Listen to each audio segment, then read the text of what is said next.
Kanalımızı izleyen herkese selam olsun arkadaşlar.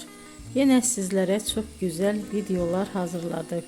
Can Yaman ve Demet Özdemir Erkenci Kuş dizisinde başrollarda çekilmiş ve herkesi kendilerine hayran bırakmıştılar. Bizler onları hep birbirine yakıştırdık. Arkadaşlar sizlere hep yeni videolar sunmaktayım.